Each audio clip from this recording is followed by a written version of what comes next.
Good morning, everyone. I am out here in the garden today after a very high intensive weather front. A couple of them actually that came through our area. I know it's probably national news, but I'm not sure if you heard, but the North Texas area. Oh, I gotta fix that too. The North Texas area received some massive storms, high winds, hail, just torrential rain. It all started actually out, I gotta tie that up too. Focus. So it all started out Saturday evening on my way back from a wedding. I was noticing on the drive home that over in the distance near our neck of the woods, I noticed in the sky a huge massive cloud with just violent lightning strikes. It was just striking nonstop left and right. It was beautiful, so of course I was just glorying in God and thinking, oh, how beautiful that is. We must be getting a storm soon. Oh, I love storms. The rain is good for our garden. So by the time I got home, I would say probably about a half after I got home, the windows of heaven opened and it poured out rain. I mean, it was sounded very violent. We had some hail, but it didn't last for very long. I would probably say maybe it lasted 10 minutes, if that. But it came down very hard in those 10 minutes, and so we didn't think much about it. We thought, okay, strong storm, we're done. Around 1 o'clock, 2 o'clock in the morning, we lost all power. And so in the morning, I started, trying to get things situated. I got out our little camp burner, made us some tea, and just kind of just started my day, and then realized we don't have any cell service. And so I also went out across the street just to check on our neighbor because the husband is dealing with some health issues and that sunflower is falling over. The husband is dealing with some health issues, and so Pete and I wanted to make sure that he was okay and let them know that if they needed anything that we were available. Well, she informed me that apparently the reason we had lost power was not too far from us. We had 4 power poles that were taken out by the wind, and so she was predicting that we probably wouldn't have power for quite a while, for a hot minute, as she said. She is so cute. Fortunately, she wasn't completely correct about that because we did get power back around 1 o'clock, 2 o'clock in the afternoon. So it was about 12 hours without power in the house and probably about 5 hours with very spotty and no cell service. And so, of course, Pete and I went into complete prepper mode. We took out the generator, took out the grills, made some breakfast because we had some meat in the refrigerator that needed to be cooked before it went bad. Fortunately, generators kicked on. We were able to keep the refrigerator and the freezer powered on, so we didn't lose any food by the grace of God. And then we got the power back on probably around 2 o'clock in the afternoon. And then we kept hearing there was more storms coming. Of course, I was praying that it wouldn't be as bad as it was last night, that it'd be quick if it was, it wouldn't do as much damage. This is okay, considering how bad it was last night. Oh, and speaking of last night, we also actually had some more rain that came in because they were talking about really bad storms, really high winds, hurricane-like winds, 90-mile-per-hour winds, things like that. So we also were expecting tornadoes in our area. So I was a little bit alarmed. Pete and our other neighbors next door were actually communicating. The husband over there was communicating about just watching the weather. What can we expect? What should we do? So eventually, I think it was around 10 o'clock, we heard a bunch of sirens and it was getting really windy. The rain was picking up, so we all went down into the storm shelter and just kind of hung out there for a while. We were there for probably about 20 minutes max. The rain that when we were in there was very, very loud. We could hear it. We had some small hail that occurred for a little while. It sounded horrible, and I thought, okay, it just sounds a lot worse because we're in the storm shelter. And so we waited it out. We came out, and our whole entire backyard was flooded. I mean, it was windy. I looked over the corn that I could see by the porch light, and my corn was laid flat out on the ground.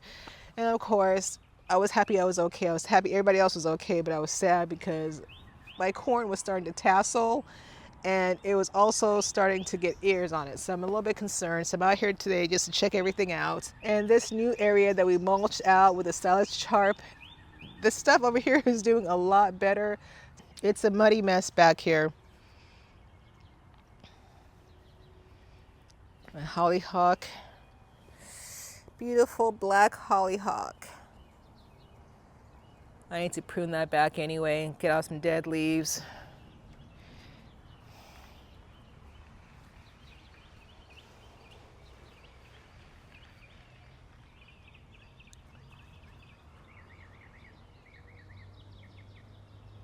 All right, so let me go ahead and go through here and get some tying up, see what I need to address, and do some damage control. And here, this is my corn bed. Oh, I'm not so happy about that. Yeah, I need to address this. I'm gonna try to get these staked up as much as I can. Oh, look at this. Let me get the corn up so hopefully they'll stabilize in the sun today.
These are radicchio flowers. Oh my gosh, these are so pretty.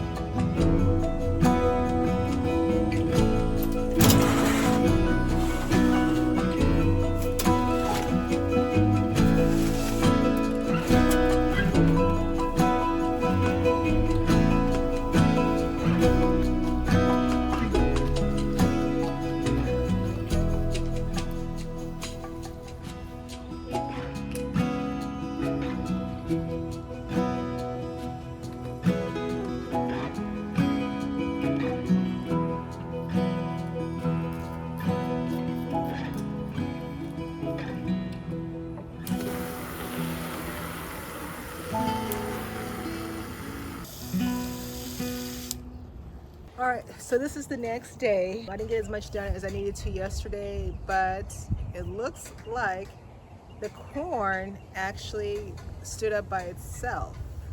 So I'm happy about that. It's still pretty wet out here, so I don't have to worry about watering too much, but what I do need to do today is fertilize. Continue tying up some tomato plants and some bean plants. And I have a Brussels sprouts plant back there that has become a community for harlequin beetles or harlequin bugs, and it's also impeding with and smothering out light and sun for my growing cowpeas. The Brussels sprouts look like they're starting to barely form, and honestly, with the past experience that I've had with the Brussels sprouts, I don't think they're going to mature in time before the heat really sets in, which technically it has already. So I think I'm going to just yank that plant out so I can have more room for planting and also have more sun for my cowpeas, because for me, cowpeas are more of a priority for me right now than Brussels sprouts off one plant. So I'll be doing that today as well, tying up some cucumbers. But yeah, so let's hope I can get as much done before it gets too hot today. I'm so happy with my corn. It's standing up. Thank you, Jesus.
So this plant has been struggling off and on. This is the plant I did a short on before where I was battling and killing squash bugs.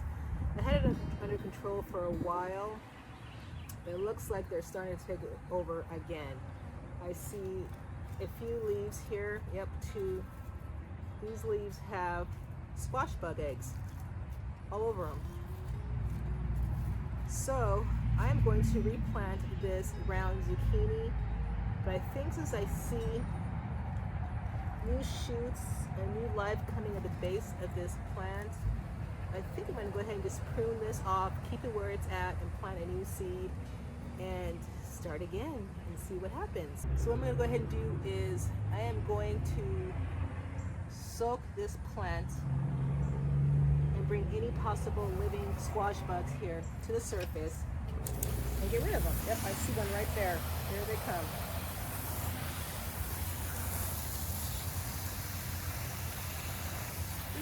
Yeah, so you're the one who's laying eggs on my plant.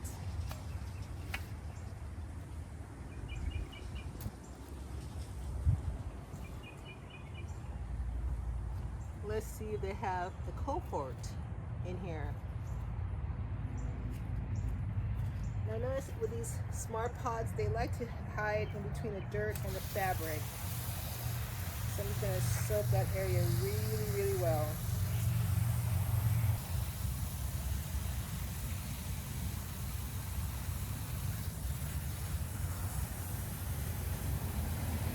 Yep, here's another one. Partner in crime.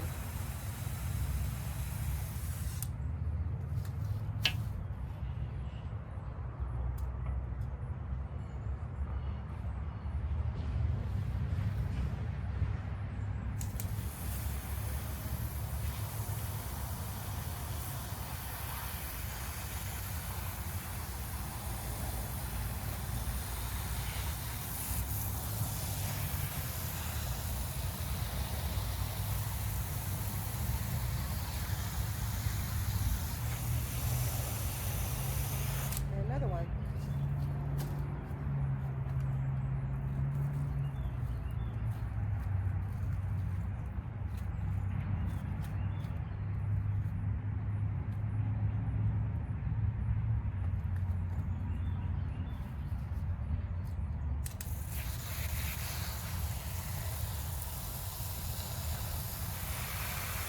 Yeah, this is a good way. Yeah, see this? I mean, these leaves are not doing well at all. But I do have some new growth coming in.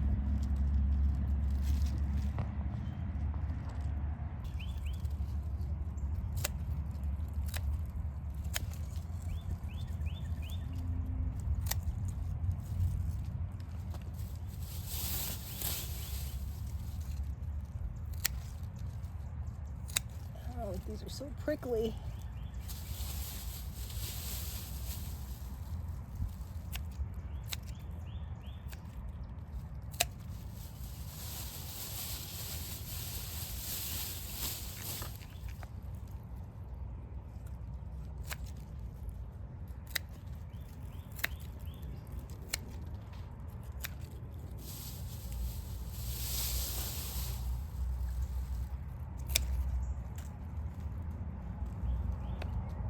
Is that a vine borer? Yep, looks like I have a vine borer egg in here.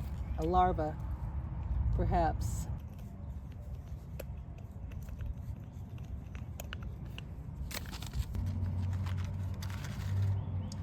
These germinate pretty well from survival garden seeds. I love these seeds. They germinate very, very well. So I'm just gonna put one per hole and see whichever one is the strongest.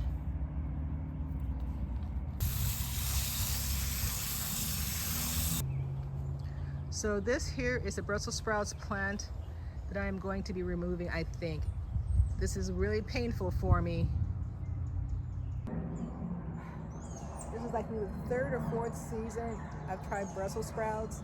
And in one season I got maybe 10 Brussels sprouts off one plant, and that's my best harvest ever. but I'm thinking it's not going to survive. It's not going to produce any Brussels sprouts before it gets even hotter than what it is already. So it has to go.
Some water. But I did everything I wanted to do. I got the fertilizing done, tied up some plants, replanted that squash, that 8-ball squash over there. Hopefully it does pretty well there. We'll see. But in the meantime, we're supposed to be getting a lot more rain for the next several days. So we'll see how that goes. I'm not sure how heavy or how consistent it's going to be, but I think the next opportune time that I get, I think I'm going to do a garden tour. And if it turns into 2 parts, so be it. But I need to share with you what's going on here because I'm so ecstatic. It's good. I have a whole new method of planting this season and philosophy, and so I want to share that with you as well. And you'll be seeing a few more videos come up before the garden tour, but rest assured the garden tour is coming. Have a blessed day, and I will see you soon. Bye.